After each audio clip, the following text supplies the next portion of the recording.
진짜 돈이에요. 오랜만에 왜 이렇게 크게 느껴지지?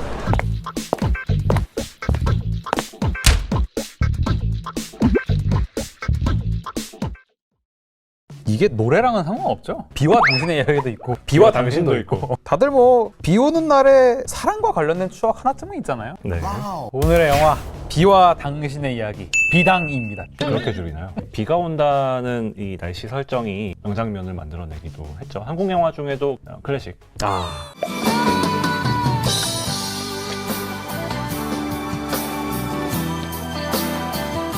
친구들끼리 술 먹고 노래방 가면은 마무리는 항상 이 노래입니다. 다들 고음 부르려고 그러는데 고음 올라가는 애가 하나도 없어. 또 제가 좋아하는 작품 중에 하나가 리처드 커티스의 About Time이죠. 결혼식 장면을 많은 분들이 좋아하실 텐데 비가 오는 날로 결혼식을 잡은 게 아니라 이제 마침 비가 오는 거죠. 근데 다들 이제 즐거워하고 사람들이 웃음과 행복이 가득합니다. 그런 게 어떤 삶의 어떤 사랑의 순간이니까. 좀 영화에 취해서 그러는 거야. 비가 분위기가 있는 거는 실내에 있을 때 커피 한 잔 마시면 그게 좋은 거 아니에요? 맞는 거 좋아하는 사람 없습니다. 이 영상 올라가는 날에 비가 오면 어떨까요? 자, 비가 오기를 바라면서 비와 당신의 이야기 영화 줄거리 함께 보겠습니다. 나 같은 사람도 누군가에게 기적이 될 수 있을까? 공소연이라고 기억하냐? 갑작스런 편지에 당황하지 않았나 모르겠다. 편지 고마워. 몇 가지 규칙만 지켜줬으면 좋겠어. 질문하지 않기, 찾아오지 않기. 혹시 기회를 준다면 만날 수 있을까? 그날 비가 오면 만나기로 하자. 12월 31일 나는 지금 비를 기다린다.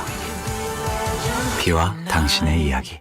일단 뭐 12월 31일 연말에 비가 오면 만남이 이루어질 것이기 때문에 기본적으로 비라는 소재가 갖고 있는 기다림의 느낌이 있을 것이고 이 기다림은 자연스럽게 영화 속에서 아날로그 소통 수단으로 옮겨가는 것 같아요. 저는 편지, 이메일, 문자 메시지 이런 것들이었잖아요. 옛날에만 해도요. 기다림이 더 길었다. 이 소통 수단이 있을 때는 썸녀랑 이렇게 문자 메시지 주고받을 때 핸드폰 달고 살잖아요. 언제 연락 오나. 메시지를 미리 볼 수도 없어. 심지어 요새 깨톡처럼 편지 봉투 모양의 그 문자 메시지 도착한 거 딱 뜨자마자 막 마음 졸이면서 봤던 그 기다림이 있었던 것 같아요. 어찌 생각해보면 사회가 급속도로 변하면서 우리는 이 기다림 자체를 잊고 살아가는 것도 있는 것 같고 기다림이라는 감정에 대해서 다소 무뎌진 게 아닌가 이런 생각도 해보게 됩니다.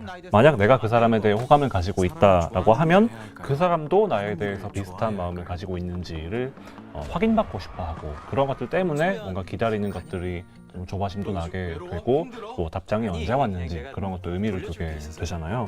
한편으로 저는 너무 즉각적일수록 마음을 충분히 들여다볼 여유가 좀 줄어들 수 있지 않을까 그런 생각도 드는데 영화에서도 그날 비가 오면 만나자라는 언급이 나오고 편지를 보내고 답장을 기다리고 하는 일들이 이제 펼쳐지게 되는데요.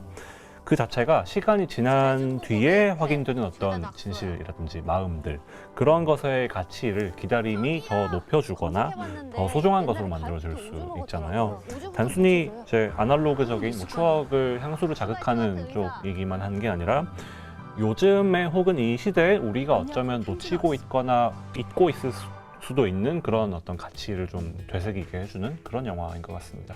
그래도 이제 명색이 또 작가님 아니시고 맞아요. 편지 많이 써보셨으니까 뭐 단골 멘트 이런 거 있으니까 팁 좀 주실 수 있으면. 저는 멘트보다는 그 당시에 뭐 제가 좋아하는 영화의 대사라든가 뭐 제가 읽었던 뭐 소설이나 시의 어떤 한 문장이나 공유하고 싶어 했던 것 같아요. 가끔 돌려막기도 하시고. 그런 멘트라는 게 복사 붙여넣기가 아니라 바로 그 사람과 나 사이에 상호 간에 형성된 어떤 관계의 흐름과 맥락 속에서만 공유될 수 있는 어떤 멘트인 것 같거든요. 건배사 생각이 나요. 건배사 회식 가잖아요. 그러면은 그때 막 네이버 찾고 있으면은 뭐 청바지 열정 이런 거밖에 없어요. 그렇게 하면 망하거든요. 그 자리, 그 시간, 그 순간에만 달라붙을 수 있는 건배사가 있단 말이지. 그거 하면은 다들 감동하거든요. 제가 이 회사 건달이거든요. 건배사의 달인이라고. 많은 분들이 이 영화를 보면서 옛날에 러브레터라는 일본 영화를 떠올리시게 될 것 같아요. 당사자가 아니라 제3자와 편지로 소통한다는 것이 첫 번째로 떠오르는 이유일 것이고요. 또 책이 등장한다는 점도 비슷합니다. 뭐 하나는 도서관, 하나는 헌책방에서 굉장히 중요한 공간적 배경으로 쓰이는데 소희는 이 어머니와 헌책방을 운영을 하는데 영호와 연락을 주고받으면서 그녀의 공간이 대체로 무채색이었는데 그 공간들이 점점 더 다채로운 색으로 채워지게 된다는 것이고요. 다시 말해서 이 둘의 관계는 새 주인을 만나기를 기다리는 헌책인데 이 헌책이 새 생명을 얻게 되는 어떤 과정과도 같은 어떤 그런 느낌을 주는 것도 같습니다. 가끔 생각해보곤 한다. 나 같은 별 볼 일 없는 사람도 누군가에게 기적이 될 수 있을지. 나같이 별 볼 일 없는 사람도 누군가에게 기적이 될 수 있을지 가끔 생각해보곤 한다. 이런 내레이션이 등장을 하는데 누군가의 마음의 울타리에 내가 들어가게 되는 순간 그 사람의 울타리 안에서 내가 굉장히 중요한 사람이 될 수 있죠. 그런 어떤 대체되거나 비교될 수 없는 유일한 어떤 존재가 되는 것이 관계 속에서 어떤 의미가 되는 순간인 것 같은데요. 어린 왕자 생각나는데요. 그죠? 그 여우가 어떤 어린 왕자에게 대체할 수 없는 유일한 동물이 되는 것처럼. 편지든 책이든 뭐 이런 물성이 있는 것들은 시간이 흔적이 쌓이고 그렇게 되면 될수록 나중에 또 의미가 이제 달라지거나 재정립될 수 있는 것이 이제 말씀하신 그 헌책의 또 의미가 시사되는 것 같고요. 편지를 대신 쓰잖아요. 이 소위가 시라노 드 베르주락이라는 공작에 대한 것인데 이 시라노가 자신의 어떤 못생긴 얼굴을 감추고 자신의 짝사랑에게 쓸 편지를 대필했던 인물이거든요. 그래서 어떤 시라노 연애 조사다니는 영화도 나오게 된 것이고 최근엔 또 비슷하게 반쪽 이야기 같은 영화도 있었던 것 같아요. 이런 것을 종합해보면 인간의 감정이라는 것이 겉모습보다는 나와 다른 사람과의 교감 아니면은 어떤 추억 자체를 동경하고 있지 않은가에 대해서 생각해보게 하는 것 같습니다. 우리가 어떤 노래를 들었을 때 말하자면 그 노래가 좀 이제 한창 유행하던 때 그때의 경험이나 뭐 그 길에서 뭐 카페에서 들었던 그런 순간이 이제 떠오를 수 있는 것도 있죠. 제가 제일 싫어하는 음악이 브아걸의 아브라카타브라 군대 훈련소 생각나가지고 막 그 노래 들으면 막 몸이 힘들어 일단. 저는 그게 소녀시대 G. 공군연대 가셨어요? 맞아요. 저 공군연대 갔는데 몇 월? 갑자기 군대. 제 2월입니다. 8월. 선배님이시네.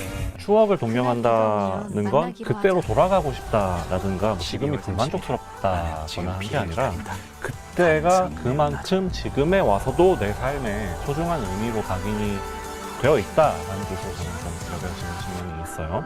영화에서 강하늘 씨와 천우희 씨가 연기한 두 사람에게도 초등학교 때 각자의 의미로 형성되어 있던 추억이 있고 그것이 이 현재의 이야기의 바탕이 되는 것이겠죠. 굉장히 심리적으로 다수의 관객들을 사로잡을 수 있는 키워드라고 생각이 돼요. 이것도 하나의 치트키다라는 생각이 드는데 지금 현재의 삶이 굉장히 고단하고 불행할 때 우리가 일종의 도피처로 삼는 것이 또 추억을 동경하는 것일 수도 있을 것이고 완전히 반대로 지금 내 삶이 굉장히 풍요로워요. 그리고 부족한 것도 없고 행복해. 이 정도 모자람 없이 살고 있어 라고 생각이 될 때 상대적으로 부족했고 어렵고 좀 모자랐던 과거를 돌아봤을 때 우리가 느끼는 어떤 일종의 희열감이 있다는 거죠. 이런 식으로 어떤 관객에게 심리를 건드리기에도 좋은 소재 중에 하나다라는 생각도 듭니다. 아까 편지 얘기 나왔었잖아요. 편지 생각을 좀 더 하게 되는 것이 같은 얘기여도 상대방한테 말로 했을 때 그 사람의 귀로 들어가서 살아남는 거지만 이제 물리적인 형체가 남지 않고 한편으로 휘발되는 성질도 있죠. 근데 이제 그것을 글로 쓰게 되면 다시 말해서 기록으로 남는다는 특성이 있다라는 말은 시간이 지나서도 다시 꺼내보고 그때 당시에 이제 그 기록을 지금 처음 만났을 때, 두 번째로 다시 만났을 때, 뭐 10년이 지나서 봤을 때 그 각각의 저마다의 상태나 기분이나 이런 거에 따라서 조금씩 다른 의미로 다가오도록 만드는 것 같아요. 과거의 경험들을 보면은 뭐 그때 소중했던 사람인데 지금은 뭐 만나지 못하는 경우도 있고 여러 사연들이 있잖아요. 그런 것들이 뭐 어떤 시기에 이루어지지 못했던 꿈이나 뭐 헤어졌던 경험이라든지 하는 것들이 그게 뭐 실패나 좌절인 게 아니라 무언가를 딛고 우리가 다시 일어서고 좀 더 이제 앞으로 나아가게 해주는 그런 바탕이 저는 기록으로부터 나오는 것 같기도 해요. 가로본능! 우와 짱이다! 가로본능 아니고 미니모토 같이 눌려요. 엄지로 문자 쓰면. 영화의 어떤 시대적 배경을 장르적인 어떤 희극성이나 오락성으로 소비해버리는 것보다는 그 당시를 무대로 해야 했던 어떤 당위성이라든지 그런 부분들을 작품 속에서 충분히 녹여내야 할 것으로 보이기도 합니다. 네, 오늘 비와 당신의 이야기 팝콘각 얘기 한번 해보겠습니다. 오감으로 추억되는 그때 그 시절. 우리가 기억하고 있는 것은 그때 그 아이스크림 맛이 아니라 그때 그냥 추억인 게 아닌가라는 생각을 해보거든요. 비만 해도 사실 빗소리, 비의 촉감, 냄새 엄청 많잖아요. 많은 분들이 오감으로 그 인생에서의 한 편의 추억들을 꺼내보는 계기가 되기를 바랍니다. 이제 먼지를 털고 오래된 편지함을 다시 열어보게 하는 영화. 또 이제 가서 열어보시겠어요 또? 근데 막 위문 편지야. 09년도 2월 군번. 올해 마지막 날 만날 수 있을까? 그날 비가 오면 만나기로 하자. 비와 당신의 이야기.